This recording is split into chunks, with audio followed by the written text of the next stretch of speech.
त्यागी जी, यहाँ पर देखिए जो वॉर है वो लगातार बढ़ता चला जा रहा है। आज 10वां दिन हो गया और जो हमले हैं वो बेहद ज्यादा बढ़ते चले जा रहे हैं। इजराइल ने अपनी तरफ से उत्तरी गाजा में रह रहे लोगों को कहा कि 5 घंटे का वक्त है आपके पास, आप वो जो पूरा इलाका है खाली कर दे।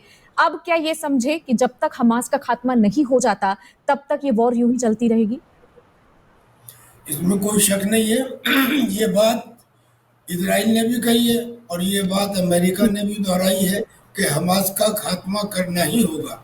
अब मैं आपको बताऊं कि जो लोग इजराइल के ऊपर उंगली उठा रहे हैं, professional army forming up area में ज़्यादा देर नहीं रुकती हैं।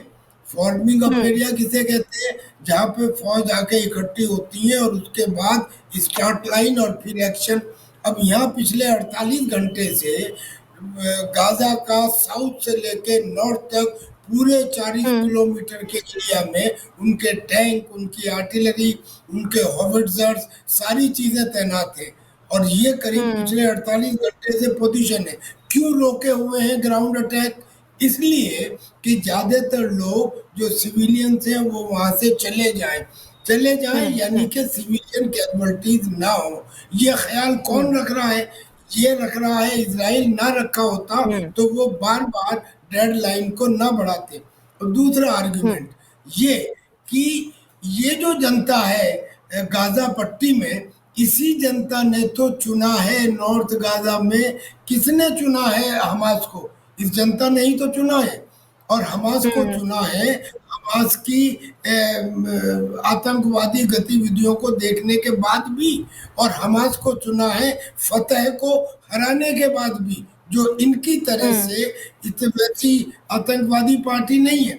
इसका मतलब कि कुछ हद तक पैलेस्टीनियन जनता भी जिम्मेदार है, क्योंकि तुम वैसा ही नेतृत्व करते हो जैसा होते हो, तो वो भी जिम्मेदार है। और इजराइल उनको मौका दे रहा है निकलने का। तो इसमें ये कैसे इल्जाम लगाया जा सकता है कि इजराइल के ऊपर मानव अधिकारों को नष्ट करने का या उन्हें कुचलने का आरोप है? मैं इस आरोप से सुसंगत नहीं हूँ, इससे एग्री नहीं करता। अब दूसरी बात, ये जो डर कि साहब हम जो है इजराइल की सेना के लिए बहुत आसान नहीं होगा ग्राउंड अटैक करना। दो बात समझ ले, जो हमास है, मान लिया कि वो 1987 का हमास नहीं है। ईरान ने और सीरिया ने और देशों ने उसे मजबूत बना दिया है, उन्हीं के चंदे पे चल रहा है। लेकिन इधर इजराइल ने क्या तैयारी है?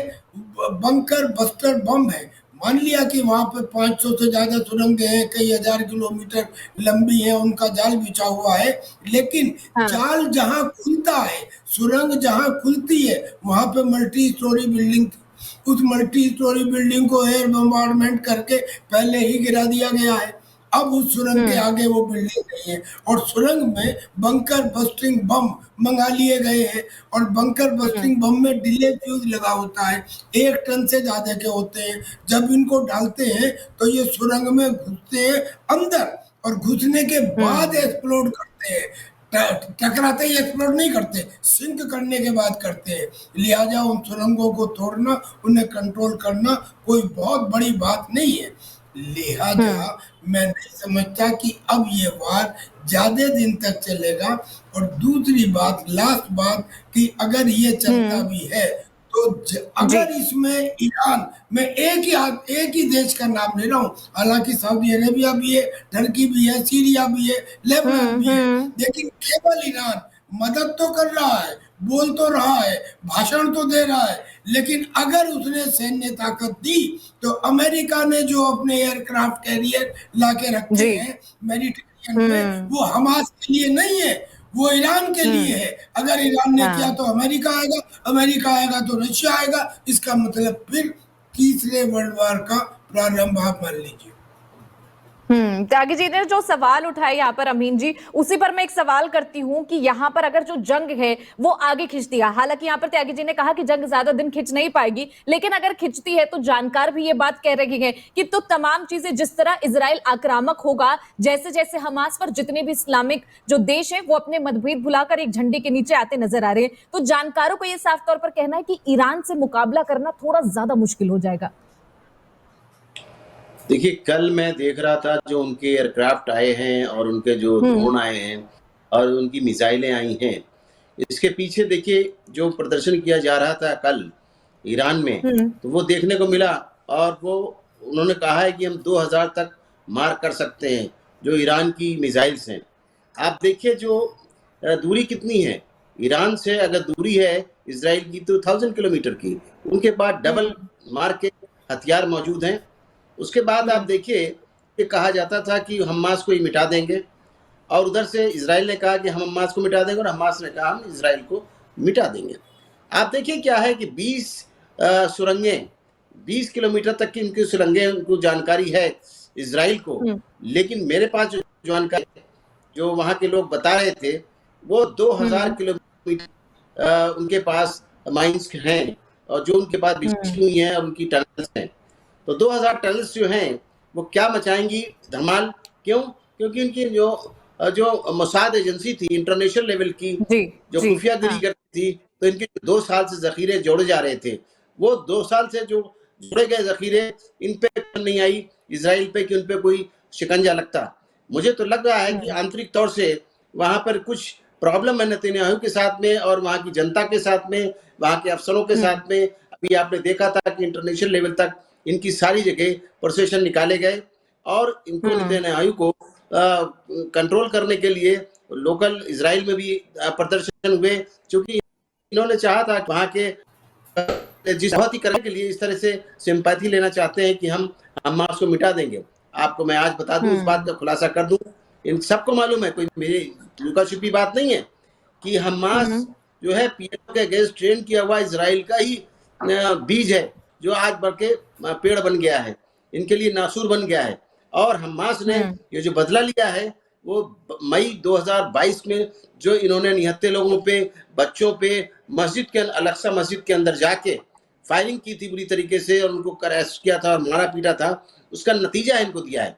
आज कोई आज की बात नहीं है, आप बात कर लीजिए 1967 से लेकर 93 तक। आप निहारिका जी आप देखिए, जो ये इस तरह की बातें करते हैं, इन्होंने क्या किया कि 2007 में भी ये लड़ाई लड़ी, 2008 में भी लड़ाई लड़ी, और फिर इनको वापस अपनी जमीन पे जाना पड़ा। देखिए अब अमेरिका ने भी क्लियर कट कह दिया है कि इसमें जो अगर ये सोचा जाता हो कि ये इस तरह से गाजा को खाली करा लेंगे और ऑक्युपाइड जो फलस्तीन का एरिया है उसको कर लेंगे, उस पे अमेरिका ने कह दिया है कि जमीन को ऑक्युपाइड नहीं करेंगे, और नहीं करना चाहिए, नहीं उसूल के सबब से है। आप देखिए जहां तक सवाल है यूक्रेन के राष्ट्रपति, वहां के जो प्रधानमंत्री हैं, वहां पर भी ये देखिए वो यहूदी हैं, और उनका रशिया से लड़ाई झगड़ा चल रहा है, और अभी तक आसान नहीं हुआ। उसके पीछे भी अमेरिका था।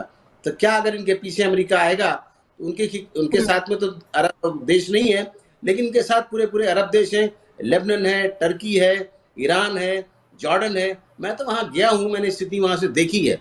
ये जो डोम है जिसको कहते हैं इस्लामिक डोम, वो डोम, और वहां पे क्रूस, और यहाँ पे ग्रेट वॉल, ये तीनों ही आज का किस्सा नहीं है, ये बात 1917 का किस्सा है, जबकि समझौता हुआ था, और हेरिटेज के नाम पे तीनों लोगों के लिए कहा गया था कि मास के बाहर जो है सिक्योरिटी रहेगी इजराइल की, और ग्रेट ऑफ वॉल रहेगी इनके पास। लेकिन अमीन जी, ये चाहे जिस चीज की भी बात हो, लेकिन हमास ने जिस तरीके का हमला किया है, जिस तरह की बर्बरता यहाँ पर फैलाई है, उसका जवाब तो इजराइल बेशक देगा। अगर खुदा ना खास्ता कल को हमारे देश पर कोई हमला होता है, तो हम ये थोड़ा ना सोचेंगे कि जो पड़ोसी देश है उसे नुकसान पहुंचेगा, या गाजा में कितने हमें कवर करनी चाहिए। निहारिका जी एक चीज और मेंशन कर दूं कि स्टार्टिंग में जब ये हमला किया हमास ने, उसको किसी ने भी अच्छा नहीं बताया, इवन हमारे देश ने भी नहीं बताया, और ये कहा कि अनह्यूमन था, ये अलोकतांत्रिक था, और इतना बड़ा हमला किया गया जिससे कि वहां पे बूढ़े बच्चे जवान सभी मारे गए। उन्होंने होस्टेज किया लोगों को,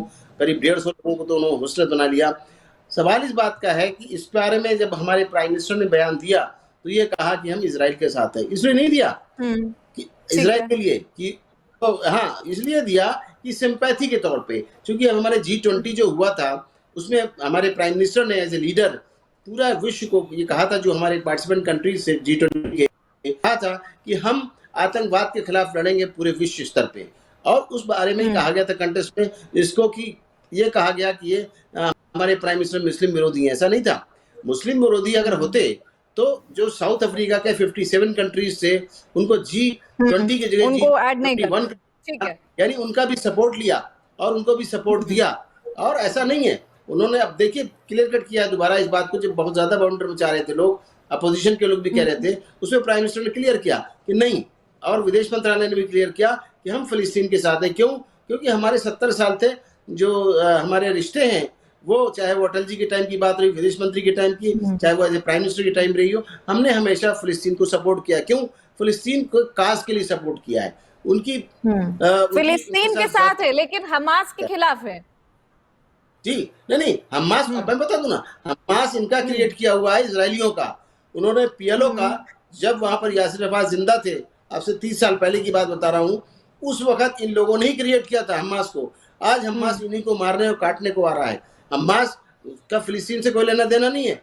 वो ये दिखाना चाहता है इजराइल को, पूरी दुनिया को, कि हम ताकतवर हैं। आज महमूद अब्बास अपने को वीक महसूस कर रहे हैं, क्योंकि उन्होंने शांति के दूत हैं, वो शांति चाहते ठीक है, हैं। अमीन जी इसका जवाब मैं त्यागी जी से ले लेती हूँ। ठीक है, त्यागी जी लगातार जो त्यागी जी लगातार आपने अमीन सर की जो बात है वो यहाँ पर सुनी। उन्होंने साफ तौर पर कहा कि जो इजराइल ने बीज बोया था उसी का नतीजा यहाँ पर देख रहे हैं। इस पर क्या कुछ कहना चाहेंगे?